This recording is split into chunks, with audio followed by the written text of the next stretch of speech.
ভাবছিলাম এবার হয়তো সব ঠিকঠাক চলছে, কিছুটা হলেও জীবন নিজের মতো হয়েছে। ছোট ছোট অর্জনগুলো গুণে নিজেকেই বিশ্বাস করাতে চেয়েছিলাম সব ঠিক আছে। কিন্তু হঠাৎ একদিন খেয়াল করলাম যে জায়গাগুলোকে শক্ত ভেবেছিলাম সেখানেই ফাটল ধরেছে নিঃশব্দে।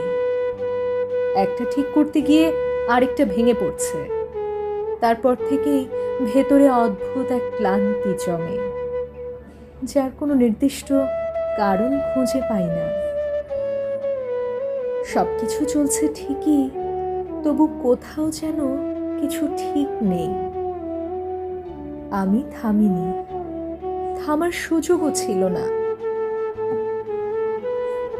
তবু বুঝতে পারি আগের মতো আর নেই কিছু।